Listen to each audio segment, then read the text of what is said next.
وَلَقَدْ يَسَّرْنَا الْقُرْآنَ لِلذِّكْرِ فَهَلْ مِن مُّدَّكِرٍ۔ الحمد لله رب العالمين، والصلاة والسلام على أشرف الأنبياء والمرسلين، أما بعد، فأعوذ بالله من الشيطان الرجيم من همزه ونفخه ونفثه. بسم الله الرحمن الرحيم. رب اشرح لي صدري ويسر لي أمري واحلل عقدة من لساني يفقه قولي. اللهم انفعنا بما علمتنا وعلمنا ما ينفعنا وزدنا علما. فبشر عباد الذين يستمعون القول فيتبعون أحسنه. أولئك الذين هداهم الله وأولئك هم أولو الألباب. أعوذ بالله من الشيطان الرجيم.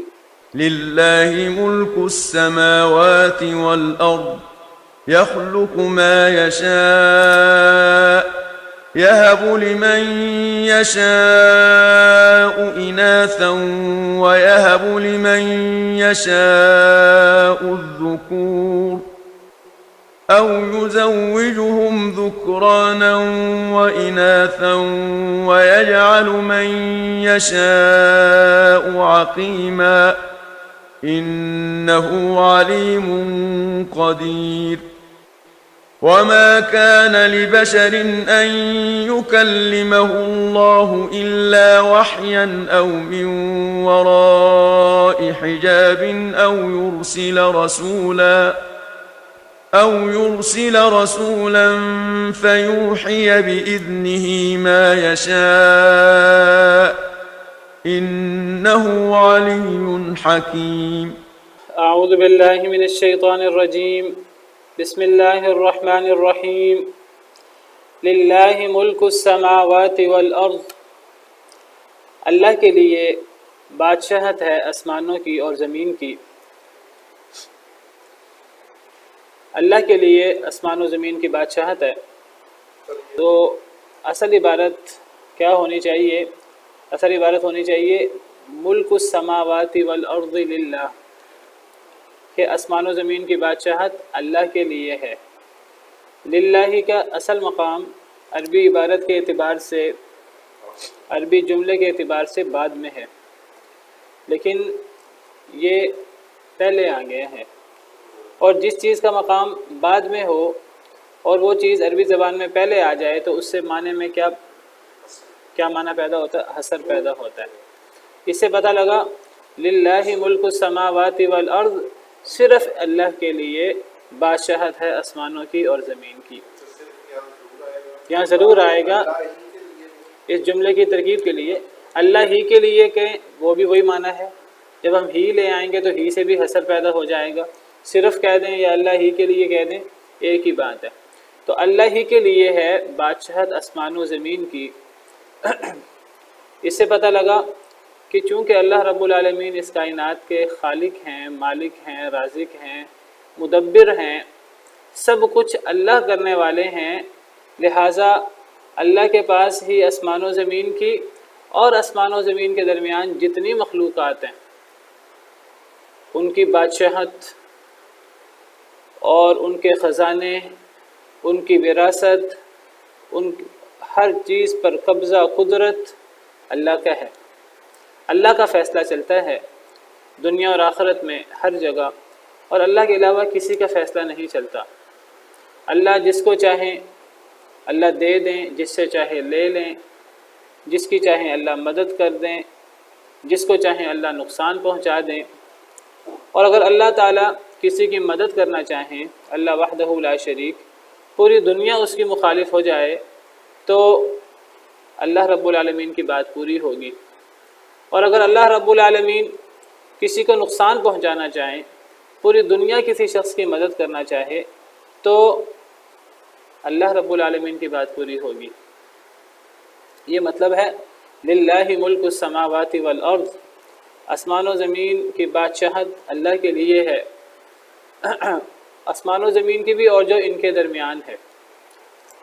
اسی بات کو اللہ رب العالمین نے قرآن کریم میں اور بھی کئی طریقوں سے واضح فرمایا ہے۔ ایک آیت کریمہ میں اللہ تعالیٰ فرماتے ہیں کہ قل اللہم مالک الملک تؤتی الملک من تشاء، سورہ آل عمران آیت نمبر 26، کہہ دیجئے اے اللہ مالک الملک، اے بادشاہت کا بادشاہ، اے تمام جہانوں کے مالک، تؤتی الملک من تشاء، تو بادشاہت دیتا ہے جسے تو چاہتا ہے، وتنزع الملک ممن تشاء، تو چھین لیتا ہے بادشاہت جس سے تو چاہتا ہے۔ پوری دنیا کسی کو اقتدار اختیار دینا چاہے، اللہ کسی سے بادشاہت اختیار چھیننا چاہیں، اللہ کی بات پوری ہوگی۔ پوری دنیا کسی کو ذلیل و خوار کرنا چاہے، اللہ کسی کو بادشاہت اقتدار دینا چاہیں تو اللہ کی بات پوری ہوگی۔ وتعز من تشاء، تو عزت دیتا ہے جسے چاہتا ہے۔ پوری دنیا کسی کو ذلیل کرنا چاہے تو پوری دنیا کی بات پوری نہیں ہوگی، اللہ کی بات پوری ہوگی۔ وتذل من تشاء، اور تو ذلیل کرتا ہے جسے چاہتا ہے۔ جسے اللہ ذلیل کر دے وہ ذلیل ہوتا ہے۔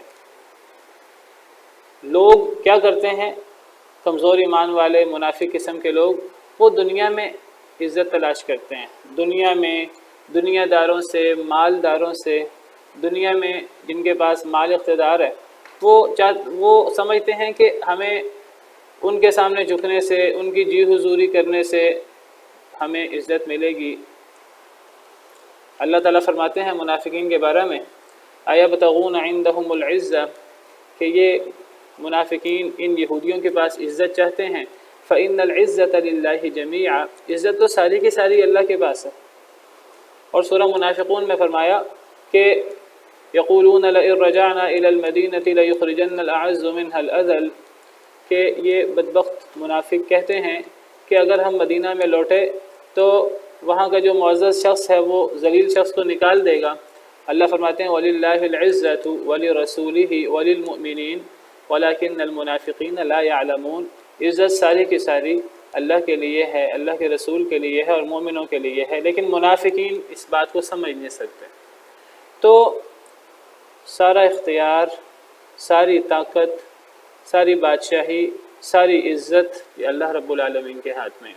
اور یہاں یہ بھی سمجھ لیجئے کہ یہ سب چیزیں صرف اللہ وحدہ لا شریک کے ہاتھ میں ہیں۔ کوئی عام مخلوق، کوئی عام اللہ کا بالمقابل بھی ان کا کوئی اختیار نہیں رکھتا۔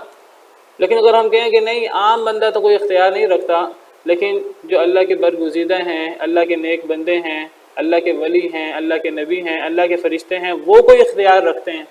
یہ بات یاد رکھیے، وہ بھی کوئی اختیار نہیں رکھتے۔ جس طرح عام شخص کوئی اختیار نہیں رکھتا، اسی طرح اللہ کے فرشتے، اللہ کے نبی، اللہ کے ولی بھی اختیار نہیں رکھتے۔ خدائی اختیارات میں سے ان کے پاس کوئی اختیار نہیں ہے، ذرہ برابر بھی اختیار نہیں ہے۔ لوگ جو مرضی کہیں، ہمارے ہاں بہت سی باتیں مشہور ہیں۔ لوگ سمجھتے ہیں کہ اللہ عطا کرنے والا ہے، اللہ نے اپنے اختیار جو ہیں وہ اپنی مخلوق میں سے اپنے نیک لوگوں کو، برگزیدہ لوگوں کو عطا کر دیے ہیں۔ بالکل غلط بات ہے۔ لوگوں کے ہاں غلط باتیں مشہور ہیں، لوگوں نے خود باتیں یہ مشہور کی ہوئی ہیں، سنا کر یا شیطان کی باتوں میں آ کر۔ اللہ رب العالمین سے پوچھئے کہ حقیقت کیا ہے، تو قرآن کریم سے پوچھئے۔ قرآن کریم اس بارے میں کیا ہمیں تعارف کرواتا ہے، قرآن کریم ہمیں کیا بتاتا ہے؟ قرآن کریم کہتا ہے قُلِ ادْعُوا الَّذِينَ زَعَمْتُم مِّن دُونِ اللَّهِ،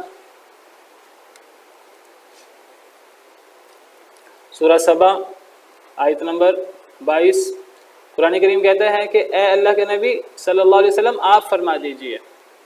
نبی کریم صلی اللہ علیہ وسلم انبیاء میں سے ہیں، نبیوں کے سردار ہیں۔ اگر اللہ کے بعد کسی کے بارے میں یہ شک ہو سکتا کہ اختیار ہے کسی کے پاس، تو نبی صلی اللہ علیہ وسلم کے بارے میں ہو سکتا۔ اللہ نے آپ سے کہا آپ اعلان کر دیجئے، تاکہ اگر لوگوں کو آپ کے بارے میں شک ہو تو یہ شک ختم ہو جائے۔ قُلِ ادْعُوا الَّذِينَ زَعَمْتُم مِّن دُونِ اللَّهِ، کہہ دیجئے پکارو ان لوگوں کو جنہیں تم اللہ کے علاوہ گمان کرتے ہو۔ کیا گمان کرتے ہو؟ کہ وہ بھی اللہ کے علاوہ، ان کے پاس بھی وہ بھی معبود ہیں، ان کے پاس بھی اختیار ہے، ان کے پاس بھی طاقت ہے۔ جنہیں تم اللہ کے علاوہ اپنا شریک خیال کرتے ہو ان کو پکار کر دیکھو۔ مشرکین اللہ کے علاوہ جنہیں شریک اختیار کرتے ہیں، جنہیں اللہ کا شریک بناتے ہیں، یاد رکھیے وہ اللہ کے نیک بندے بھی ہیں، اللہ کے نیک بندوں کو بھی اللہ کا شریک بنایا جاتا ہے۔ جس طرح عیسائیوں نے حضرت عیسیٰ کو اللہ کا ہی شریک بنا دیا، اللہ کا بیٹا قرار دیا، اللہ قرار دیا۔ یہودیوں نے حضرت عزیر علیہ السلام کو اللہ کا بیٹا قرار دیا، حضرت عزیر علیہ السلام کے بارے میں انہوں نے افراط و تفریط کا مظاہرہ کیا۔ آج کل بھی یہودی عیسائی یہ کام کرتے ہیں، اور یہودی عیسائی کے علاوہ آج کل تو مسلمان کہلانے والے وہ اللہ کے نیک بندوں کو، اللہ کے نبیوں کو، اللہ کے ولیوں کو اللہ کے اختیار دے دیتے ہیں۔ تو اللہ تعالیٰ فرماتے ہیں کہ اے اللہ کے نبی صلی اللہ علیہ وسلم، آپ ذرا ان سے کہیں، ان مشرکوں سے جو شرک کرنے والے ہیں، کہ تم اگر اللہ کے ساتھ شریک بناتے ہو، وہ چاہے اللہ کے برگزیدہ بندے ہیں یا اللہ کے مخالفین ہیں، تم جنہیں اللہ کا شریک بناؤ تو ذرا ان سے کہو ادعوا الذین زعمتم من دون اللہ، پکارو ان لوگوں کو جنہیں تم اللہ کے علاوہ شمار کرتے ہو، لا یملکون مثقال ذرۃ فی السماوات ولا فی الارض، نہیں وہ اختیار رکھتے ذرہ برابر بھی نہ آسمانوں میں اور نہ زمین میں، جن کو بھی اللہ کے علاوہ معبود بنایا جاتا ہے، خواہ وہ لوگ فرعون کو، نمرود کو، شداد کو، دجال کو اور ان بدبخت لوگوں کو اللہ کا شریک بنائیں، شیطان کو اللہ کا شریک بنائیں، یا لوگ اللہ کے نیک بندوں کو، نبیوں کو، ولیوں کو، جنوں کو، فرشتوں کو اللہ کا شریک بنائیں، جنہیں اللہ کا شریک بنایا جاتا ہے، چاہے وہ بذات خود وہ لوگ نیک ہیں یا برے ہیں، ان کے پاس بھی ذرہ برابر کوئی اختیار نہیں ہے، یعنی خدائی اختیارات میں سے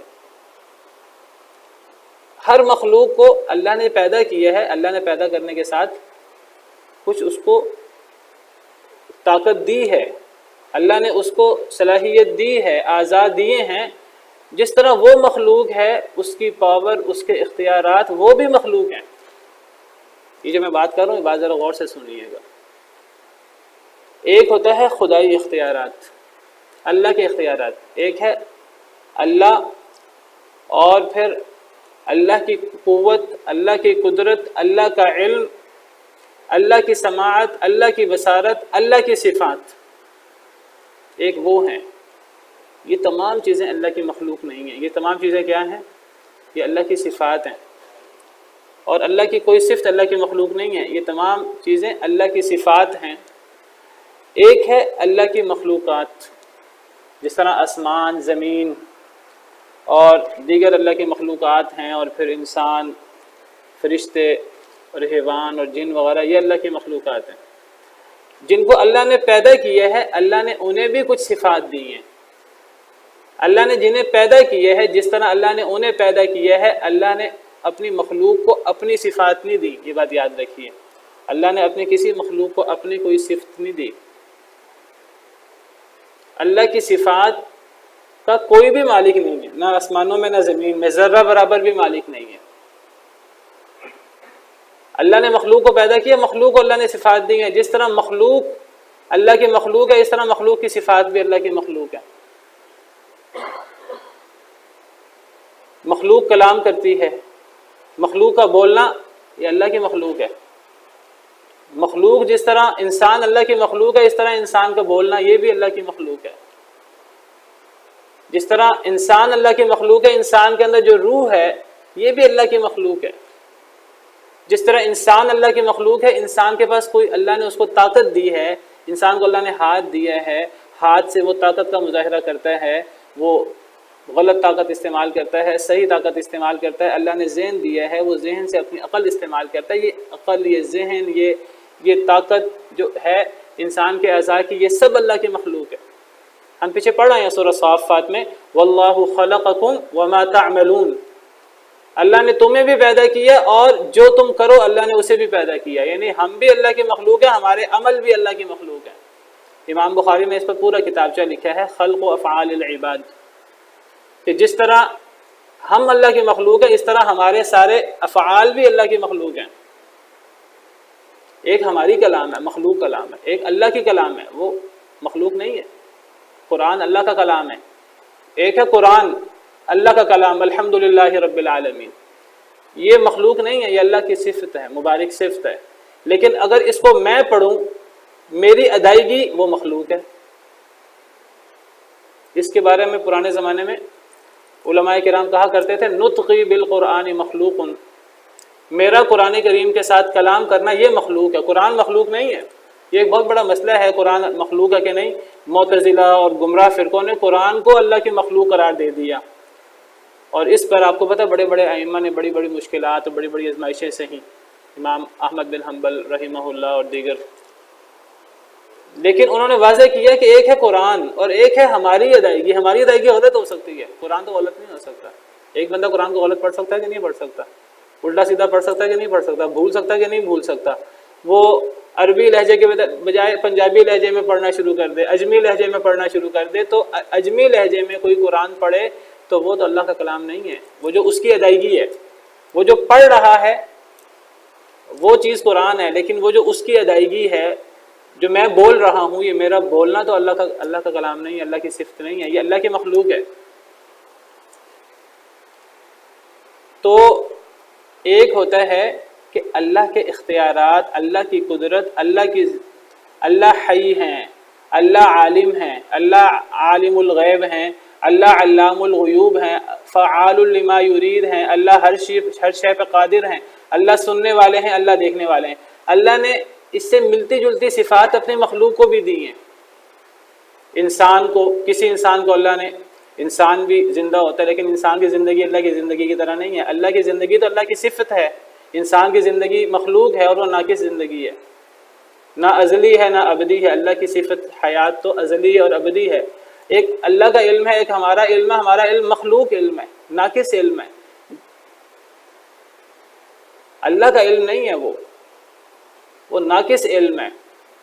اگر ہمیں کوئی قوت ہے ہمارے پاس، وہ مخلوق قوت ہے۔ اگر میں اپنے ہاتھ سے کسی پر زیادتی کرتا ہوں یا کسی کی مدد کرتا ہوں، کسی پر دین اسلام کے غلبے کے لیے کوشش کرتا ہوں اپنے ہاتھ سے، یہ جو میں اپنے ہاتھ کی پاور کا استعمال کر رہا ہوں، جسم کی قوت کا، یہ مخلوق قوت ہے۔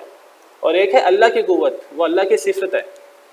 تو یہ جو مخلوق کی قوت ہے، یہ مخلوق کی قوت کم زیادہ ہو سکتی ہے، کوئی کم طاقتور ہے، کوئی زیادہ طاقتور ہے۔ بات میری سمجھ آ رہی کہ نہیں آ رہی؟ جنوں کے پاس زیادہ طاقت ہوتی ہے۔ کوئی بندہ یہ نہ سمجھے کہ جنوں کے پاس زیادہ طاقت ہے تو ان کے پاس کوئی خدائی اختیارات آ گئے ہیں۔ فرشتوں کو اللہ نے زیادہ بڑا پیدا کر دیا، زیادہ بڑی جسامت میں پیدا کر دیا۔ حضرت جبریل علیہ السلام اتنے بڑے فرشتے ہیں کہ ان کے 600 پر نبی صلی اللہ علیہ وسلم نے ان کو اپنی اصل شکل میں دیکھا، آسمان کے پورے کنارے کو گھیرا ہوا تھا۔ مخلوق ہیں، جتنے مرضی بڑے ہو جائیں، ان کے پاس بہت زیادہ طاقت ہو، وہ مخلوق طاقت ہے، خدائی اختیار ان کے پاس کوئی نہیں ہے۔ اللہ کی جو طاقت ہے وہ جبریل کے پاس نہیں ہے، وہ ذرہ برابر بھی نہیں ہے۔ یہاں تھوڑا سا بات سمجھنے کی ہے۔ بعض لوگ کہتے ہیں کہ جی، بعض لوگ سمجھتے ہیں کہ اللہ نے اپنی ساری صفات فرشتوں کو یا نیک بندوں کو دے دی ہیں، اور اللہ ایک دفعہ کائنات کو پیدا کر کے فارغ ہو کے بیٹھ گئے ہیں۔ اب کائنات کا نظام فرشتے، یا کچھ لوگ سمجھتے ہیں کہ اس کائنات کے اندر کتب ہیں، ابدال ہیں، فلاں فلاں ہیں، کائنات کا نظام وہ چلا رہے ہیں۔ ایک بات یاد رکھیے کہ اس کائنات کا نظام اللہ رب العالمین چلا رہے ہیں، اور اللہ رب العالمین کی صفات اللہ کی صفات ہیں، وہ مخلوق نہیں ہیں۔ اور اللہ کی صفات، اللہ کے اختیارات، خدائی اختیارات، وہ اللہ کی مخلوق میں سے کسی مخلوق کے پاس ذرہ برابر بھی نہیں ہے۔ سمجھ آئی بات؟ میرے پاس کوئی طاقت ہے، مخلوق طاقت ہے، خدائی اختیار نہیں ہے، نہ انتہائی ناقص طاقت ہے۔ کسی کے پاس مجھ سے زیادہ طاقت ہوگی، کسی جن کے پاس، کسی فرشتے کے پاس۔ اللہ فرشتے کو حکم دے جاؤ فلاں بستی کو الٹا دو، فرشتہ بستی کو الٹا دے، تو فرشتے نے خدائی اختیار استعمال نہیں کیا۔ یہ بات سمجھنے کی ہے، وہ مخلوق طاقت ہے، خدائی اختیار نہیں ہے۔ خدائی اختیار تو اللہ کی کسی مخلوق کے پاس ذرہ برابر بھی نہیں ہے۔ یہاں سے اس مسئلے کا حل بھی ہو جاتا ہے، جو کہتے ہیں جی کچھ اختیارات عطائی ہوتے ہیں، فلاں علم ذاتی ہوتا ہے، علم غیب ذاتی، فلاں علم غیب عطائی۔ مخلوق کا علم جو ہے وہ اللہ والا علم نہیں ہوتا، اللہ کا علم کسی کے پاس بھی نہیں ہے۔ اللہ کوئی علم کسی کو دے مخلوق کو، وہ مخلوق کا علم ہے اور وہ ناقص علم ہے۔ اور یہاں یہ بات بھی یاد رکھیے، ایک اللہ کی رحمت ہے، ایک مخلوق کی رحمت ہے۔ مخلوق بھی رحم کرتا ہے، ایک مخلوق رحمت ہے، ایک اللہ کی صفت ہے رحمت۔ اللہ کی صفت رحمت وہ اللہ کی صفت ہے، اللہ کی صفت رحمت کسی مخلوق کے پاس نہیں ہے۔ مخلوق کے پاس مخلوق رحمت ہے، مخلوق کے پاس مخلوق رحمت ہے۔ مخلوق اس مخلوق رحمت کے ذریعے لوگوں کے درمیان نرمی کے ساتھ اور رحمت کا سلوک کرتی ہے۔ اسی رحمت کے ذریعے ماں بیٹے کے ساتھ پیار کرتی ہے. اس نبی کریم صلی اللہ علیہ وسلم تمام جہان والوں کے لیے رحمت اللہ نے بنا کر بھیجا ہے.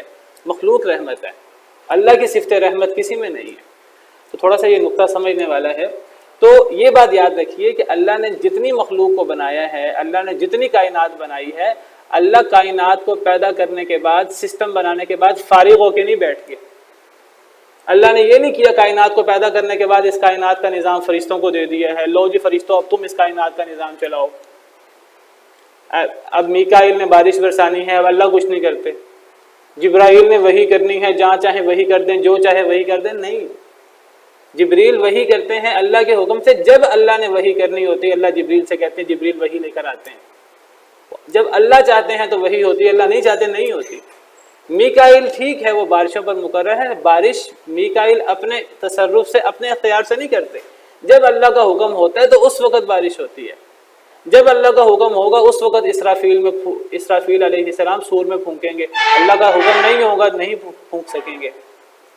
جب اللہ کا حکم ہوتا ہے ملک الموت کے پاس کوئی ذاتی اختیار نہیں ہے مارنے اور زندہ کرنے کا، ورنہ تو پھر ممید تو پھر ملک الموت ہوئے، اللہ تو نہ ہوئے. حالانکہ اللہ فرماتے ہیں یحیی و یمیت، اللہ زندہ کرتے ہیں اور مارتے ہیں. تو کون مارتا ہے؟ اللہ مارتے ہیں کہ ملک الموت مارتے ہیں؟ اللہ مارتے ہیں. اللہ کے حکم سے یہ سارا کام ہوتا ہے. اور اللہ نے مارنے کا اختیار کوئی اپنا اختیار مارنے کا ملک الموت کو نہیں دیا، نہ زندہ کرنے کا اختیار اللہ نے ماں باپ کو دے دیا ہے. آپ کو پتہ ہے کہ فرشتوں میں سے بعض فرشتے روح پھونکتے ہیں. حضرت جبریل علیہ السلام آئے حضرت مریم کے پاس، روح پھونکی.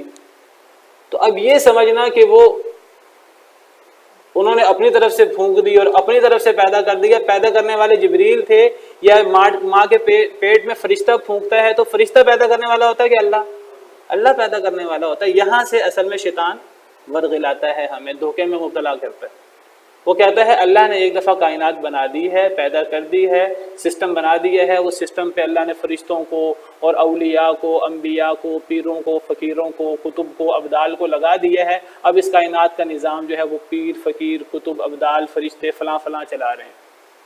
فلاں کرنے والا فلاں مشکل کشا ہے، فلاں حاجت روا ہے، فلاں بیٹے دیتا ہے، فلاں بیٹیاں دیتا ہے، فلاں یہ کرتا ہے، فلاں وہ کرتا ہے. اب ہم کہتے ہیں کہ یا عبد القادر شیئا للہ، اے عبد القادر کچھ دے دو اللہ کے لیے. اب ہم عبد القادر سے مانگتے ہیں یا اغثنی یا رسول اللہ، اے اللہ کے رسول مدد کر دو. کوئی اختیار نہیں ہے کسی کے پاس. اگر اختیار ہوتا تو زندگی میں ان کو کسی سے مدد مانگنے کی ضرورت نہ ہوتی. اپنی زندگی میں تو وہ اللہ سے مدد مانگتے رہے. نبی کریم صلی اللہ علیہ وسلم ایک مہینہ حضرت عائشہ پر الزام لگائے. آپ تو اس الزام کو اپنے طور پر نہیں اس کو حل کر سکے. اللہ کی وحی آئی ہے، اللہ نے برات اتاری ہے تو آپ کے سامنے بھی برات واضح ہوئی ہے حضرت عائشہ کی، ورنہ آپ کو نہیں پتا تھا. آپ پریشان رہے ہیں ایک مہینہ. جنگ بدر، جنگ احد، غزوات ہوئے ہیں، جنگیں ہوئے ہیں، آپ شدید پریشان تھے. آپ اللہ کے سامنے ہاتھ پھیلاتے تھے، آپ باقاعدہ بنفس نفیس جنگوں میں شریک ہوتے تھے. آپ مدد کر لیتے خود ہی اور آپ اللہ سے نہ مانگتے. اگر آپ سب کچھ کر سکتے ہوتے، سیدنا علی رضی اللہ عنہ حاجت روا مشکل کشا ہوتے تو وہ اللہ سے نہ مانگتے اور ان کو لڑنے کی ضرورت نہ ہوتی، وہ سارا کچھ کر لیتے. نہ کسی کو، نہ کوئی بیمار ہوتا، نہ کسی کو موت آتی، نہ کسی کو قبر میں جانا پڑتا. لیکن وہ اپنی زندگی ایسے ہی گزار گئے جس طرح دیگر لوگ جو ہیں وہ زندگی گزارتے ہیں. وہ اسی طرح اللہ کے تکوینی احکامات کے پابند تھے جس طرح دیگر انسان پابند ہیں. نبی بھی، ولی بھی، نبی کریم صلی اللہ علیہ وسلم بھی، حضرت علی بھی، پیر عبد القادر جیلانی بھی، یہ سارے لوگ جن کو اللہ کے علاوہ پکارا جاتا ہے، یہ سب اپنی اپنی زندگی میں اتنے ہی پابند تھے، اتنے ہی اللہ کے احکامات کے پابند تھے، اتنے ہی مجبور تھے جتنے ہم مجبور ہیں. وہ بیمار ہوتے تھے، آزمائشیں آتی تھیں، فوت ہوئے، ہر ایک کو موت آئی، غسل دیا گیا، قبر میں دفنایا گیا. وہ قبر میں جانے کے بعد ان کے پاس اب لامحدود اختیارات آ گئے ہیں بقول ان کے. وہ کون سے اختیارات آ گئے ہیں اور کیا دلیل ہے اس کی؟ کوئی دلیل نہیں ہے. تو یہ بات یاد رکھیے کہ اللہ تعالیٰ مخلوق کو، کائنات کو پیدا کرنے کے بعد اور اختیارات سونپنے کے بعد اب فارغ ہو کے نہیں بیٹھ گئے. کوئی دلیل نہیں ہے اس کی کتاب و سنت میں. یہ سارا شرکی عقیدہ ہے اگر یہ سمجھا جائے. قرآن سے پوچھیں، قرآن کہتا ہے کہ جن کو تم اللہ کے علاوہ پکارتے ہو ذرا انہیں پکار کر دیکھو. لا یملکون مثقال ذرۃ، ان کے پاس ذرہ برابر اختیار نہیں ہے خدائی اختیارات میں سے. فی السماوات ولا فی الارض، نہ آسمانوں میں نہ زمین میں، وما لہم فیہما من شرک، اور زمین و آسمان میں ان کی کوئی شراکت بھی نہیں ہے، ان نبیوں کی، پیروں کی، فقیروں کی، کسی کی کوئی شراکت نہیں ہے اللہ کے ساتھ، وما لہ منہم من ظہیر، اور نہ کوئی اللہ کا ان میں سے کوئی مددگار ہے، نہ کسی نے اللہ کی مدد کی، تھوڑے پیمانے پہ بڑے پیمانے پر کوئی اللہ کی مدد نہیں کرتا۔ آپ یہ نہ سمجھے ملک الموت لوگوں کو مارنے میں اللہ کی مدد کرتے ہیں، نعوذ باللہ نعوذ باللہ، اللہ کو کوئی مدد کی ضرورت نہیں ہے۔ آپ یہ نہ سمجھیے کہ بارش برسانے میں کوئی فرشتہ اللہ کی مدد کرتا ہے، اللہ کو کوئی مدد کی ضرورت نہیں ہے۔ بلکہ آپ قرآن کریم کا مطالعہ کریں، قرآن کریم کیا کہتا ہے؟ قرآن کریم کہتا ہے سورہ سجدہ، ذرا غور کریں، قرآن سے مسئلے حل کریں، سورہ سجدہ آیت نمبر 5 ذرا غور کریں۔ اللہ فرماتے ہیں یدبر الامر من السماء الى الارض، اللہ تدبیر کرتے ہیں کاموں کی آسمان سے زمین تک۔ اس کائنات کا نظام کون چلا رہا ہے؟ اللہ۔ اور یہ نظام یہ نہیں کہ بس آسمان پہ اللہ کا نظام چل رہا ہے، زمین پہ کوئی اور آ جاتا ہے نظام چلانے کے لیے، کوئی پیر فقیر آ جاتے ہیں، کوئی کتب اور ابدال آ جاتے ہیں، کوئی نبی ولی آ جاتے ہیں۔ آسمان سے زمین تک تدبیر کون کرتا ہے؟ اللہ وحدہ لا شریک۔ خدائی کام جو ہیں وہ اللہ انجام دیتے ہیں، زندگی، موت، کسی کو مریض بنانا ہے، کسی کو ٹھیک کرنا ہے، بارش برسانی ہے، کسی کو صحت دینی ہے، کسی کے بارے میں کیا فیصلہ کرنا ہے، کسی کو آزمائش میں مبتلا کرنا ہے، یہ سارا کام آسمان سے زمین تک اللہ وحدہ لا شریک کرتے ہیں، اس میں کوئی اللہ کا شریک نہیں ہے۔ یدبر الامر من السماء الى الارض، یہ یدبر کی ضمیر اللہ کی طرف لوٹ رہی ہے۔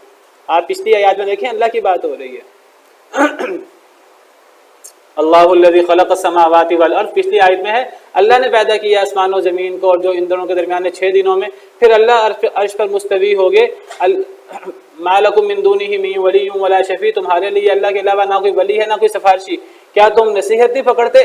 پھر اللہ فرماتے ہیں یدبر الامر من السماء الى الارض، اللہ کی بات ہو رہی ہے، اللہ تدبیر کرتے ہیں ہر کام کی آسمان سے زمین تک۔ یہ کہتے ہیں نہیں اللہ کے اختیارات وہ فلاں کے پاس ہے، فلاں کے پاس ہے۔ اللہ فرماتے ہیں میرا کوئی اختیار کسی کے پاس نہیں ہے۔ ایک اور آیت کریمہ دیکھ لیجئے، اللہ تعالیٰ فرماتے ہیں وَرَبُّكَ يَخْلُقُ مَا يَشَاءُ وَيَخْتَارُ، سورہ قصص آیت نمبر 68۔ اللہ فرماتے ہیں کہ اے اللہ کے نبی صلی اللہ علیہ وسلم، آپ کا رب پیدا کرتا ہے جو چاہتا ہے، وَيَخْتَارُ، اور وہ چن لیتا ہے جسے چاہتا ہے۔ اللہ پیدا کرتا ہے، کوئی شریک نہیں ہے اس میں، اللہ جس کو چاہتا ہے چنتا ہے، اللہ کی مرضی ہے۔ ما کان لہم الخیارہ، اور نہیں ہے ان کے لیے کوئی اختیار، اللہ کی مخلوق کے پاس کوئی اختیار نہیں ہے خدائی اختیارات میں سے۔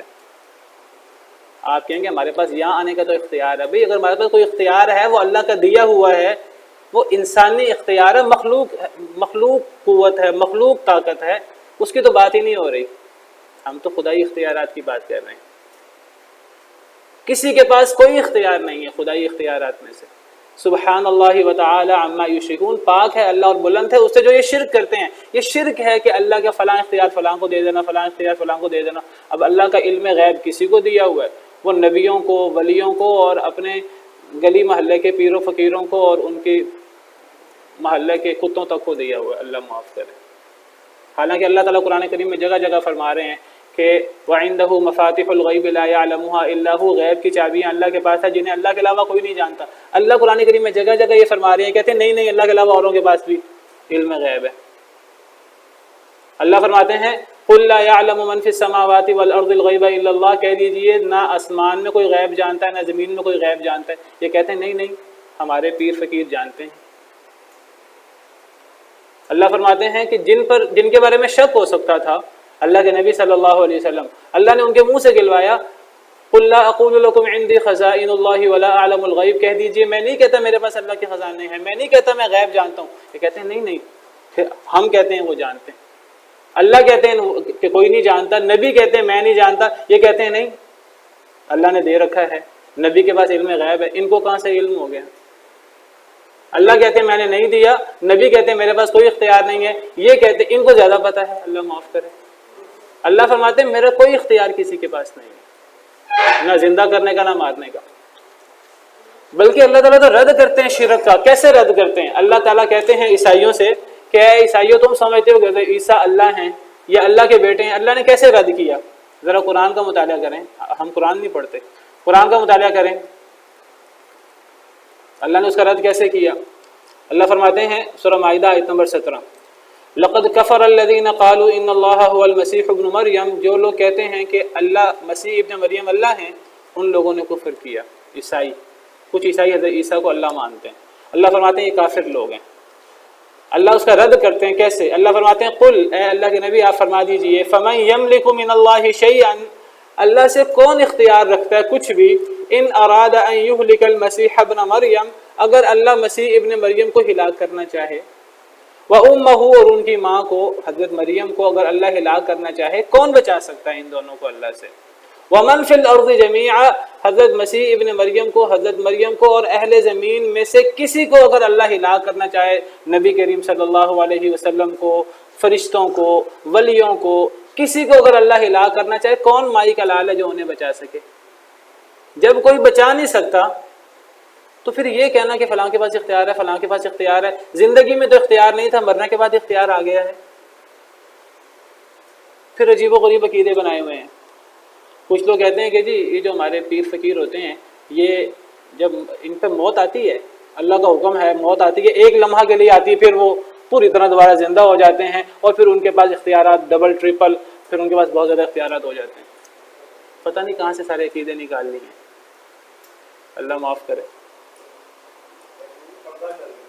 پردہ فرما گئے تھے بھئی برزخی زندگی ہے، زندگی ہے برزخی زندگی ہے، اس کا اللہ کو پتہ ہے، ہمیں نہیں پتہ، اس کا فوت ہو چکے ہیں، اللہ کے پاس جا چکے ہیں۔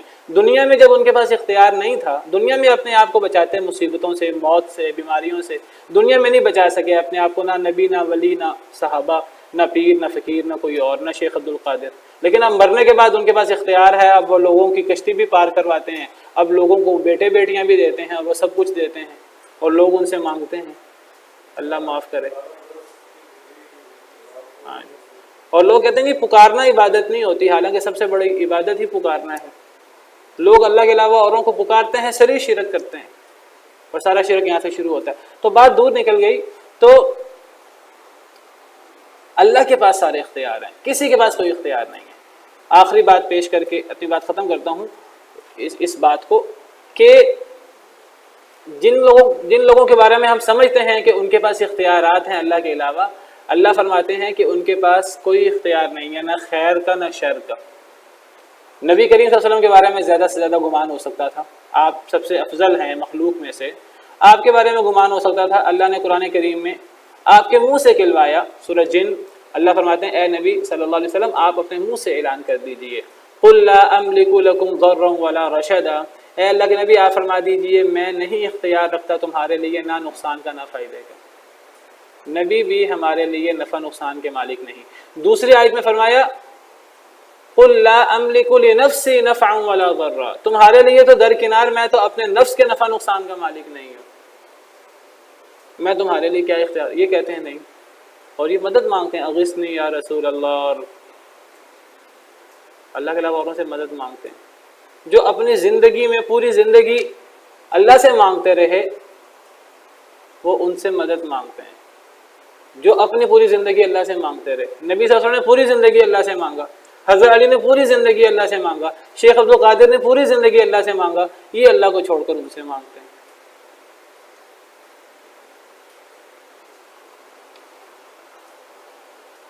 تو فرمایا للہ ملک السماوات والارض، صرف اللہ کے لیے بادشاہت ہے آسمان و زمین کی، سارا اختیار اللہ کے پاس ہے، کسی کے پاس نہیں ہے۔ یخلق ما یشاء، جو چاہے پیدا کرے، اللہ کی مرضی ہے، کوئی اللہ کے علاوہ پیدا نہیں کرتا، نہ کوئی مارتا ہے نہ کوئی پیدا کرتا ہے، اللہ پیدا کرتا ہے، اللہ مارتا ہے۔ اگر فرشتہ روح پھونکے، وہ فرشتہ روح پھونکتا ہے، پیدا اللہ کرتا ہے۔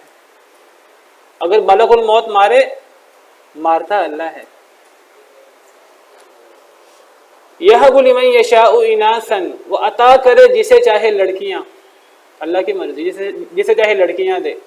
وَيَهَبُ لِمَن يَشَاءُ الذُّكُورَ، وہ عطا کرتا ہے جسے چاہے لڑکے، اللہ جسے چاہے لڑکیاں دے، جسے چاہے لڑکے دے۔ نہ کوئی پیر فقیر نبی ولی کوئی نہ بیٹے دے سکتا ہے نہ بیٹیاں دے سکتا ہے۔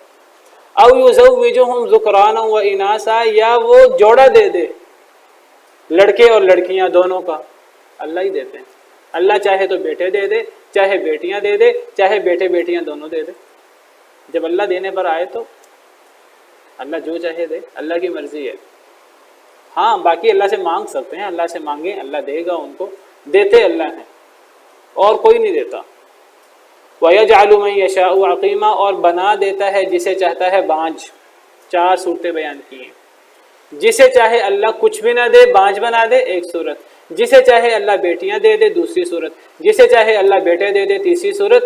اور جسے چاہے اللہ بیٹے بیٹیاں دونوں دے دے، چوتھی صورت۔ 4 صورتیں بیان کی ہیں، اور یہ ساری کی ساری صورتیں اللہ وحدہ لا شریک کے اختیار میں، کوئی اس میں اللہ کا شریک نہیں ہے، نہ فرشتے، نہ ماں باپ، نہ کوئی اور۔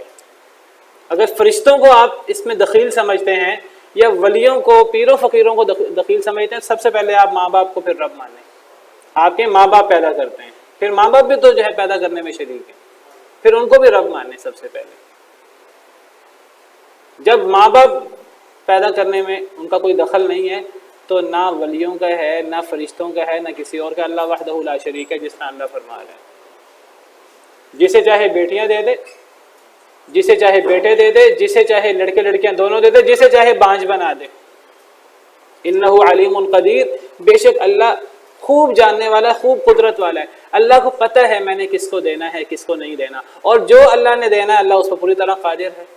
اللہ کو کوئی روک نہیں سکتا، چاہے تو کچھ نہ دے، کوئی اللہ سے زبردستی نہیں لے سکتا، چاہے تو بیٹیاں دے دے، کوئی اللہ سے زبردستی بیٹے نہیں لے سکتا۔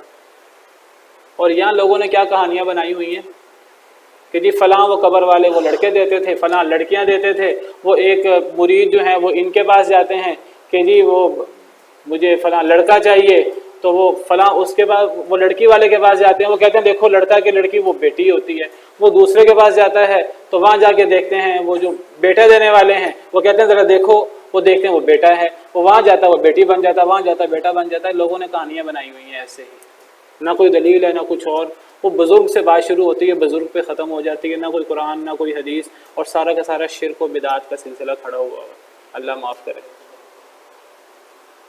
تو یہ چاروں کی چاروں چیزیں اللہ رب العالمین کے اختیار میں ہیں، کیونکہ اللہ جاننے والا، اللہ کو پتہ میں نے دینا ہے کہ نہیں دینا، اللہ کو پتہ میں نے بانجھ بنانا ہے کہ لڑکیاں دینی ہیں کہ لڑکے دینے ہیں، کہ میں نے لڑکا لڑکی دونوں دینے ہیں۔ امام بغوی رحمہ اللہ، ان کی تفسیر ہے بڑی مشہور تفسیر بغوی، وہ اس آیت کریمہ کی تفسیر میں فرماتے ہیں، کہتے ہیں اس آیت کریمہ میں اللہ نے مختلف انبیاء کرام علیہم السلام کی طرف اشارہ کیا ہے۔ وہ کہتے ہیں کہ یہب لمن یشاء اناثا، اللہ جس کو چاہے بیٹیاں دے دے۔ وہ کہتے ہیں یہاں سیدنا لوط علیہ السلام مراد ہے، کہ لوط علیہ السلام کی صرف بیٹیاں تھیں، ان کے بیٹے نہیں تھے۔ قرآن میں ہے حضرت لوط علیہ السلام نے جب ان کے پاس وہ سارے قوم والے آ گئے نا مہمانوں پر قبضہ جمانے کے لیے اور مہمانوں کے ساتھ برا سلوک کرنے کے لیے، تو حضرت یعقوب نے کہا تھا ہؤلاء بناتی ہن اطہر لکم، بیٹیوں کا ذکر کیا تھا، ان کی بیٹیاں تھیں، 2 بیٹیاں تھیں۔ کہتے ہیں جیسے حضرت لوط علیہ السلام۔ آگے ہے کہ وَيَهَبُ لِمَن يَشَاءُ الذُّكُورَ، اللہ جسے چاہے بیٹے دے دے۔ امام بغوی فرماتے ہیں جیسے حضرت ابراہیم علیہ السلام، ان کے صرف بیٹے تھے، بیٹی کوئی نہیں تھی، صرف بیٹے تھے، بیٹی کوئی نہیں تھی۔ امام بغوی کا میں قول ذکر کر رہا ہوں، انہوں نے بیٹیوں میں حضرت لوط کا ذکر کیا اور بیٹوں میں حضرت ابراہیم کا ذکر کیا۔ وہ واضح نہیں ہے نا حضرت شعیب ہیں، وہ حضرت شعیب نبی ہیں کہ وہ کوئی نیک بندہ تھا، یہ کوئی طے نہیں ہے سورہ قصص میں۔ او یزوجہم ذکرانا و اناسا، یا اللہ لڑکے لڑکیاں دونوں دے دے۔ امام بغوی کہتے ہیں جیسے ہمارے پیارے نبی صلی اللہ علیہ وسلم، اللہ انہوں نے بیٹے بھی دی، بیٹیاں بھی دی، 4 بیٹیاں دی، 3 بیٹے دیے۔ 3 بیٹے حضرت قاسم سب سے بڑے، جن پر نبی صلی اللہ علیہ وسلم کی کنیت تھی ابو القاسم، دوسرے عبداللہ جن کا لقب طیب یا طاہر، یہ طیب طاہر 2 نہیں ہیں، ایک ہی ہیں، اور تیسرے یہ 2 تو حضرت خدیجہ سے تھے، تیسرے حضرت ابراہیم جو ماریہ قبطیہ سے تھے۔ 3 بیٹے، اپنے جد امجد پہ نام رکھا حضرت ابراہیم کا، اور بیٹیاں 4، حضرت زینب، حضرت رقیہ، حضرت ام کلثوم اور حضرت فاطمہ، یہ چاروں بیٹیاں حضرت خدیجہ سے تھیں۔ وَيَجْعَلُ مَن يَشَاءُ عَقِيمًا، اللہ جسے چاہے عقیم بنا دے، کچھ بھی نہ دے، جیسے حضرت یحییٰ علیہ السلام، حضرت عیسیٰ علیہ السلام، امام بغوی نے ذکر کیا۔ حضرت یحییٰ کی بھی شادی نہیں ہوئی، تو اللہ نے انہیں کچھ بھی نہیں دیا۔ تو بہرحال اس سے کوئی بھی مراد ہو سکتا ہے، کوئی بھی ماں باپ جس کی صرف بیٹیاں ہوں، جس کے صرف بیٹے ہوں، جس کا کچھ بھی نہ ہو، یا جس کے پاس بیٹے بیٹیاں دونوں ہوں. امام بغوی نے انبیاء کا ذکر کیا. امام ابن کثیر رحمہ اللہ فرماتے ہیں یہ تو اولاد کی بات ہے، اولاد بھی اللہ دیتے ہیں. اللہ جسے چاہیں کچھ بھی نہ دے، جسے چاہیں بیٹیاں دے دیں، جسے چاہیں بیٹے دے دیں، جسے چاہیں دونوں دے دیں. میں ایک شخص کی تقریر سن رہا تھا، اس نے او یزوجہم ذکرانا و اناثا سے مخنث مراد لیا. جسے چاہے اللہ لڑکا لڑکی کی درمیانی جنس دے دے. اصل میں یہ مراد نہیں ہے، یہاں مراد لڑکے لڑکیاں دونوں ہیں. اور جو مخنث ہوتا ہے، بات یاد رکھیے، وہ یا لڑکا ہوتا ہے یا لڑکی ہوتا ہے. وہ اللہ نے کوئی تیسری جنس نہیں بنائی. کچھ لوگ ان کو تیسری جنس کہتے ہیں. اور میں ایک منکر حدیث شخص کی بات سن رہا تھا، وہ اس آیت کی تفسیر کرتے ہوئے او یزوجہم ذکرانا و اناثا سے مخنث مراد دے رہا تھا کہ اللہ لڑکا لڑکی دونوں کی صفات ایک اولاد کو دے دے. یہ غلط تفسیر ہے. یہ تفسیر جو ہے نہ صحابہ سے نہ تابعین سے کسی سے ثابت نہیں ہے. صحیح تفسیر یہ ہے اللہ لڑکے لڑکیاں دونوں دے دے. جہاں تک مخنث کی بات ہے وہ تیسری جنس ہے ہی نہیں، اللہ نے دو جنسیں بنائی ہیں. یا ایھا الناس اتقوا ربکم الذی خلقکم من نفس واحدہ وخلق منها زوجہا وبث منہما رجالا کثیرا ونساء. اللہ نے یا رجال بنائے ہیں یا نساء بنائی ہیں، تو تیسری جنس نہیں بنائی. اسی طرح سورہ قیامہ میں اللہ فرماتے ہیں کہ الم یکن نطفۃ من منی یمنی ثم کان علقۃ فخلق فسوى فجعل منه الزوجین الذکر والانثى. اللہ نے دو جنسیں بنائی ہیں، ذکر یا انثى. کوئی خنثی کوئی تیسری جنس نہیں ہے. تو وہ جو تیسری جنس ہوتی ہے ہمارے ہاں وہ یا مرد ہوتا ہے یا عورت، وہ ان دونوں میں سے ایک ہوتا ہے. کوئی صفات زیادہ ہو جاتی ہیں، جس طرح کچھ ایسے لوگ پیدا ہوتے ہیں جن کے ہاتھوں کی انگلیاں زیادہ ہو جاتی ہیں، کچھ ایسے لوگ پیدا ہوتے ہیں جن کے ہاتھوں کی انگلیاں نہیں ہوتی، کچھ لوگ بغیر ہاتھوں کے پیدا ہو جاتے ہیں، کچھ لوگ زیادہ ہاتھوں کے ساتھ پیدا ہو جاتے ہیں. آپ ایسے جانور دیکھتے ہوں گے، جانوروں میں سے 4 ٹانگوں کی بجائے 6 ٹانگوں کے ساتھ پیدا ہو جاتے ہیں. کچھ ایسے جانور پیدا ہوتے ہیں جن کی 2 ٹانگیں 3 ٹانگیں ہوتی ہیں. تو اسی طرح یہ جو مخنث ہوتے ہیں وہ اسی طرح کی چیز ہوتی ہے. ورنہ 4 صورتیں ہیں، یا اللہ کچھ نہ دے، یا بیٹے دے، یا بیٹیاں دے، یا دونوں بیٹے بیٹیاں ملا کر دے دے. یہ تو اولاد میں ہے. امام ابن کثیر رحمہ اللہ فرماتے ہیں یہی صورت باپوں کی بھی ہے، ماں باپ کی بھی ہے. وہ کہتے ہیں اسی کی مثل قرآن کریم کی وہ آیت ہے جس میں اللہ تعالیٰ سیدنا عیسیٰ علیہ السلام کا ذکر کرتے ہوئے فرماتے ہیں جب حضرت مریم کے پاس حضرت جبریل آئے، حضرت مریم نے کہا مجھ سے اولاد کیسے ہو سکتی ہے، مجھے تو کسی بشر نے نہیں چھوا. تو حضرت جبریل نے فرمایا کہ قال کذالک قال ربک هو علی ہین، آپ کا رب فرماتا ہے مجھ پر یہ آسان ہے، ولنجعلہ آیۃ للناس، ہم حضرت عیسیٰ کو لوگوں کے لیے نشانی بنانا چاہتے ہیں. اذان کے بعد بیان کرتا ہوں. دیکھیے جی، اللہ چاہتے ہیں، اللہ چاہیں گے تو ہوگا، نہیں چاہیں گے تو نہیں ہوگا. یہ ایسی بات ہے جیسے کہ ایک شخص بیمار ہوتا ہے، ڈاکٹر دوائی دیتا ہے، اب وہ ڈاکٹر کی دوائی سے کوئی صحیح نہیں ہوتا. اللہ چاہتے ہیں تو دعا کا اثر ہوتا ہے، نہیں چاہتے تو نہیں اثر ہوتا. نہیں، یہ تو اصل میں لوگوں کا عقیدہ ہے نا. لوگوں کے عقیدے تو جہالت والے ہیں، غلط عقیدے ہیں. ایک مومن کا عقیدہ یہ ہے کہ جو ہوتا ہے اللہ کے حکم. دیکھیں میں کہتا ہوں ایک شخص جو ہے پسٹل سے گولی مار دیتا ہے ایک شخص کو، اس کا کیا عقیدہ ہے میں نے مارا اس کو. وہ کہتا ہے کہ میں چاہوں تو تمہیں مار دوں، چاہوں تو تمہیں چھوڑ دوں. جس طرح نمرود نے کہا تھا جس کو چاہوں چھوڑ دوں، جس کو چاہوں مار دوں، میں زندہ کرتا ہوں میں مارتا ہوں. یہ تو جاہلیت والا عقیدہ ہے نا. اللہ چاہتے ہیں، دیکھیے حضرت ابراہیم کو ان کے مخالفین نے آگ میں ڈال دیا، اپنی طرف سے انہوں نے مار دیا. اللہ نے نہیں، اللہ چاہیں گے تو ہو، اللہ چاہیں گے تو ہوگی ورنہ نہیں ہوگی. بالکل اسی طرح لوگ جو مرضی لوگ تدبیر کرتے رہے، اللہ کی مشیت ہوگی تو ہوگا ورنہ نہیں ہوگا. اللہ کی مشیت کے بغیر کچھ نہیں ہوتا. لوگ اپنی تدبیر کرتے رہیں گے، لوگ سمجھتے رہیں کہ ہم نے کیا ہے. آج بہت سے لوگ کہتے ہیں، لوگ تو کہتے ہیں کہ اللہ ہے ہی نہیں، سارا دنیا میں نظام خود بخود چل رہا ہے. تو لوگوں کے کہنے سے کیا ہوتا ہے؟ ہمارا تو بحیثیت مومن ہمارا عقیدہ یہ ہے کہ وَرَبُّكَ يَخْلُقُ مَا يَشَاءُ وَيَخْتَارُ، اللہ جو چاہتے ہیں وہ ہوتا ہے، اللہ جو پسند کرتے ہیں وہ ہوتا ہے. اللہ کے حکم کے بغیر پتہ بھی نہیں ہلتا. ہمارا تو یہ عقیدہ ہے بحیثیت مسلمان، اور ہمیں قرآن یہ سکھاتا ہے. اصل میں لوگ کہہ دیتے ہیں ہم یہ کر رہے ہیں، آگے حضرت ابراہیم جیسا کوئی اللہ کا نبی ہو وہ بتا دے کہ یہ تم نہیں کر رہے، اللہ کر رہا ہے. آگے کوئی ہوتا نہیں حضرت ابراہیم کا جانشین بتانے والا، تو لوگوں کو غلط فہمی ہو جاتی ہے. آج سائنسدان جو مرضی دعوے کرتے رہیں، دعوے کرنے سے کیا وہ بن جائیں گے خدا؟ وہ تو خدا نہیں بنیں گے. کیا وہ بیٹے بیٹیاں دینے والے بن جائیں گے؟ وہ کبھی بھی نہیں بنیں گے، جتنے مرضی دعوے کرتے رہیں. آج علماء کو حضرت ابراہیم کی جانشینی کرنی چاہیے اور ان کے دعووں کو غلط ثابت کرنا چاہیے اور بتانا چاہیے کہ یہ اللہ کے ہونے سے ہوتا ہے۔ اور دیکھیے بات دلیل کی جو ہوتی ہے اس کو اہمیت ہوتی ہے، اس بات کو دلائل پہلے ہمیں اتنا علم سیکھنا چاہیے اور ہمیں اتنے دلائل سے بات کرنی چاہیے، ہم دلائل سے بات ثابت کر سکیں اپنی، اور دلیل کو ہمیشہ غلبہ ہوتا ہے، اللہ کی مدد ہوتی ہے۔ بہرحال امام ابن کثیر رحمہ اللہ فرماتے ہیں کہ جس طرح اولاد کی 4 قسمیں یہاں بیان ہوئی ہیں، اسی طرح باپوں کی بھی 4 قسمیں ہیں، ماں باپ کی بھی۔ اور وہ کہتے ہیں کہ جو حضرت عیسیٰ کے بارے میں اللہ نے فرمایا وَلِنَجْعَلَهُ آیَةً لِلنَّاسِ، وہاں بھی یہ 4تھی قسم بیان ہو رہی تھی۔ ماں باپ کسی کے ہیں یا نہیں ہیں، اس کی بھی 4 صورتیں ہیں۔ ایک تو وہ لوگ جن کی پیدائش میں مرد عورت دونوں کا حصہ ہے، اکثر لوگ اس طرح ہوتے ہیں، اکثر لوگ اس طرح ہوتے ہیں کہ ان کی پیدائش میں مرد عورت دونوں کا حصہ ہوتا ہے۔ حضرت آدم علیہ السلام ایسے تھے کہ جن کی پیدائش میں نہ مرد کا حصہ تھا نہ عورت کا، ان کا نہ ماں تھا نہ باپ، نہ ماں تھی نہ باپ۔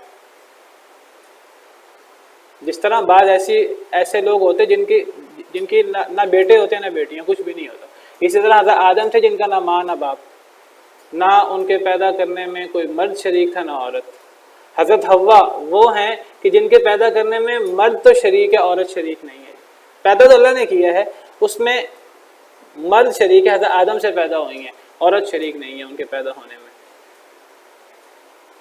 اور حضرت عیسیٰ علیہ السلام، یہ آخری صورت کیونکہ حضرت عیسیٰ پر مکمل ہوئی، حضرت آدم سے شروع ہوئی یہ صورت، نہ مرد ہے نہ عورت۔ حضرت حوا دوسری جن میں عورت نہیں ہے مرد ہے، اور پھر باقی سارے انسان ان میں مرد عورت دونوں ہیں ان کے پیدائش میں۔ اور حضرت عیسیٰ میں 4تھی اور آخری صورت اکٹھی ہوئی تھی۔ اللہ نے فرمایا وَلِنَجْعَلَهُ آیَةً لِلنَّاسِ، ہم انہیں لوگوں کے لیے نشانی بنانا چاہتے ہیں، ان میں عورت تھی مرد نہیں تھا ان کی پیدائش میں۔ تو یہ ماں باپ میں بھی 4 صورتیں پوری ہوتی ہیں۔ اللہ چاہیں تو اولاد میں یہ 4 صورتیں پوری کر دیں، چاہیں تو اللہ تعالیٰ ماں باپ میں یہ 4 صورتیں پوری کر دیں۔ اللہ کے لیے کیا مشکل ہے؟ کوئی مشکل نہیں ہے۔ انہ علیم قدیر، اللہ تعالیٰ جاننے والے ہیں اور ہر شے پہ قدرت رکھنے والے ہیں۔ آگے اللہ تعالیٰ فرماتے ہیں وما كان لبشر ان يكلمه الله الا وحیا، اور نہیں ہے کسی بشر کے لیے ان يكلمه اللہ کہ اللہ اس سے کلام کرے، الا وحیا مگر وحی کے ذریعے، او من وراء حجاب یا پردے کے پیچھے سے، او یرسل رسولا یا اللہ رسول بھیجیں، فیوحی باذنہ ما یشاء پس وہ وحی کرے اللہ کے حکم سے جو اللہ چاہے۔ اللہ فرماتے ہیں کہ کسی بشر کے یہ لائق نہیں کہ اللہ اس سے کلام کرے۔ اللہ کا کسی بشر سے کلام کرنا، کسی بشر کو یہ لائق نہیں ہے اللہ اس سے کلام کرے، سوائے 3 صورتوں کے۔ 3 صورتوں میں اللہ کسی بشر سے کلام کر سکتے ہیں، اس کے علاوہ اللہ کسی بشر سے کلام نہیں کرتے، کیونکہ اللہ رب العالمین اللہ ہیں، خالق ہیں، مالک ہیں، رازق ہیں، اور بادشاہوں کے بادشاہ ہیں، اور بشر انسان اللہ کی ادنا مخلوق ہیں۔ اللہ کے شان کے لائق نہیں کہ اللہ تمام بشر سے ہم کلام ہوں، اللہ ہر بشر سے بات نہیں کرتے، کسی بشر کے لائق نہیں کہ اللہ اس سے بات کریں، مگر 3 طریقوں سے۔ 3 طریقوں سے اللہ بشر سے بات کر سکتے ہیں، ہر بشر سے بات نہیں کرتے۔ اللہ بشر میں سے کچھ لوگوں کو چن لیتے ہیں، وہ اللہ کے بڑے نیک اور برگزیدہ ہوتے ہیں، ان لوگوں سے اللہ 3 طریقوں سے بات کرتے ہیں۔ ان 3 طریقوں کے علاوہ کوئی طریقہ نہیں ہے کہ اللہ کسی سے بات کریں، اور وہ جن سے اللہ بات کرتے ہیں ان 3 طریقوں سے وہ نبی ہوتے ہیں۔ نبیوں کے علاوہ اللہ کسی سے بات ہی نہیں کرتے، کیونکہ اللہ کی شان کے خلاف ہے۔ ورنہ اللہ چاہیں تو اللہ ہر اپنی مخلوق سے بات کریں، اللہ چاہیں تو اللہ ہر اپنی مخلوق پر وحی کریں، لیکن اللہ نے ایسا نہیں کیا۔ اللہ کے لیے کوئی مشکل نہیں تھا یہ کام کہ اللہ ہر مخلوق پہ وحی کرتے، لیکن یہ اصل میں بشر کے لائق نہیں ہے، ہر ایرے غیرے کے لائق نہیں ہے اللہ اس سے کلام کرے۔ اللہ کچھ لوگوں کو چن لیتے ہیں، اللہ ان سے کلام کرتے ہیں، اللہ ان کو سکھا دیتے ہیں۔ اللہ فرماتے ہیں وما كان الله ليطلعكم على الغيب، اللہ تمہیں غیب پر مطلع نہیں کریں گے، ولكن الله يجتبي من رسله من يشاء، ہاں اللہ اپنے رسولوں میں سے جسے چاہے چن لے۔ رسولوں کے ذریعے اللہ تمہیں غیب کی بعض باتوں پر مطلع کر دے، تو اللہ کی شان ہے، اللہ کر سکتے ہیں۔ اللہ ہر بشر سے کلام نہیں کرتے۔ اللہ یصطفی من الملائکۃ رسلا ومن الناس، اللہ فرشتوں میں سے بھی رسول چن لیتے ہیں اور لوگوں میں سے بھی رسول چن لیتے ہیں۔ اللہ ہر انسان سے بات نہیں کرتے، اور جب اللہ کے انبیاء کرام علیہ السلام اللہ کی طرف سے وحی لاتے تھے تو جنہوں نے نہیں ماننا ہوتا تھا اکثر لوگ کیا بات کرتے تھے، وہ کہتے تھے کہ ہم چاہتے ہیں کہ ہم میں سے ہر شخص پر کتاب اترے.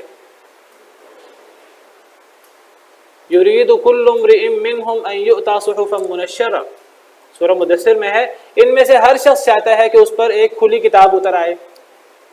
یہ محمد کہتے ہیں مجھ پر کتاب اتری، ہم تب مانیں گے جب ہم میں سے ہر شخص پر کتاب اترے. کیوں تم میں سے ہر شخص پر کتاب اترے؟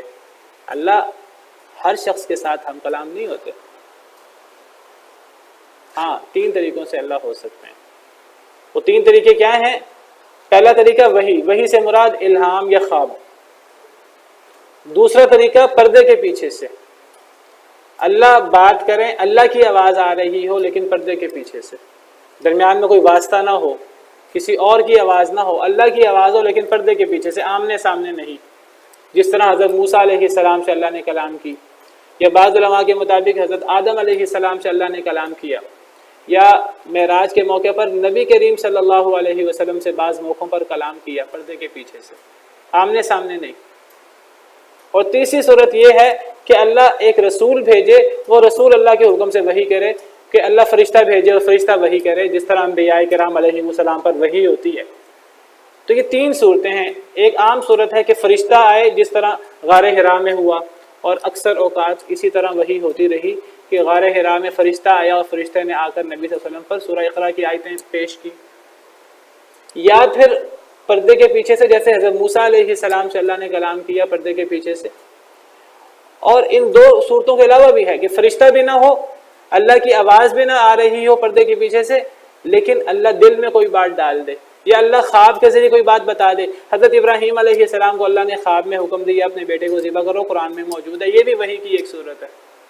فلما بلغ معه السعي قال يا بني اني ارى في المنام اني اذبحك فانظر ماذا ترى. جب حضرت اسماعیل علیہ السلام دوڑنے کی عمر کو پہنچ گئے تو حضرت ابراہیم نے کہا اے میرے پیارے بیٹے، میں خواب میں دیکھ رہا ہوں کہ میں تجھے ذبح کر رہا ہوں، اب تو کیا کہتا ہے؟ تو کیا کہتے ہیں آگے سے حضرت اسماعیل؟ یا ابت افعل ما تؤمر، اے ابا جان آپ کر گزریے جو آپ کو حکم دیا گیا ہے. یہ اللہ کا حکم ہے، آپ کو خواب میں آیا ہے، تو نبی پر خواب کے ذریعے بھی وحی آتی ہے. پہلی صورت ہے خواب یا الہام. الہام کے ذریعے بھی ہو سکتا ہے، عام لوگوں پر بھی الہام ہو سکتا ہے لیکن وہ یقینی نہیں ہوتا. نبی پر جو الہام ہوتا ہے اور نبی کے مجھ پہ الہام ہوا ہے وہ یقینی ہوتا ہے. جس طرح کہ صحیح حدیث مبارکہ میں آتا ہے، نبی کریم صلی اللہ علیہ وسلم کا ارشاد ہے، آپ نے فرمایا وَإِنَّ الرُّوحَ الْأَمِينَ قَدْ نَفَسَ فِي رُوعِي، کہ روح الامین یعنی حضرت وَإِنَّ الرُّوحَ الْأَمِينَ قَدْ نَفَسَ فِي رُوعِي، کہ انہوں نے میرے دل میں یہ بات پھونکی، میرے دل میں یہ بات ڈالی. یہاں تو روح الامین کا ذکر ہے. بعض روایات میں ہے اللہ نے میرے دل میں یہ بات ڈالی. بعض دفعہ ڈائریکٹ دل میں کوئی بات آ جاتی ہے. تو اس کی تھوڑی سی میں وضاحت کل کروں گا. یہاں تھوڑی سی وضاحت کر دوں کہ اللہ کی وحی کی یہ 3 صورتیں ہیں. ایک الہام یا خواب کے ذریعے وحی، اور ایک پردے کے پیچھے سے آواز آتی ہے اللہ کی لیکن اللہ سامنے نہیں ہوتے، اور تیسری صورت یہ ہے کہ فرشتے کے ذریعے. یہ زیادہ سے زیادہ دنیا میں وحی کی صورت ہے. اس سے زیادہ اللہ کا قرب نہیں ہو سکتا. اللہ کو دیکھا نہیں جا سکتا دنیا میں. اگر دیکھنا ممکن ہوتا تو جب اللہ تعالیٰ نے حضرت موسیٰ علیہ السلام سے کلام کیا تھا کوہ طور پر، حضرت موسیٰ علیہ السلام نے دیکھا اللہ تو اتنے مہربان ہے، اللہ تو مجھ سے کلام فرما رہے ہیں. وہ کہنے لگے اے اللہ میں آپ کو دیکھنا چاہتا ہوں. اللہ نے فرمایا تم مجھے دیکھ نہیں سکتے. قال لن ترانی، تم مجھے ہرگز نہیں دیکھ سکو گے، یعنی دنیا میں. آخرت میں تو ہمارا ایمان ہے کہ آخرت میں ہر جنتی اللہ تعالیٰ ہمیں ان لوگوں میں شامل کرے، وہ اپنے رب کو ایسے دیکھے گا جیسے ہم 14ویں کے چاند کو دیکھتے ہیں، جس طرح احادیث مبارکہ میں قرآن میں آتا ہے. آخرت میں اللہ کا دیدار بالکل ممکن ہے، دنیا میں اللہ کا دیدار ممکن نہیں ہے. دنیا میں یہی 3 صورتیں ہیں، ان 3 صورتوں سے بڑھ کر کچھ نہیں ہو سکتا. ایک حدیث مبارکہ میں آتا ہے، صحیح حدیث ہے، کہ ایک دفعہ حضرت جابر علیہ السلام مشہور صحابی ہیں، حضرت جابر رضی اللہ عنہ پریشان تھے، تو نبی صلی اللہ علیہ وسلم نے انہیں پریشان دیکھا. حضرت جابر کو، ترمذی کی روایت ہے، تو آپ نے فرمایا اے جابر میں تمہیں پریشان دیکھ رہا ہوں.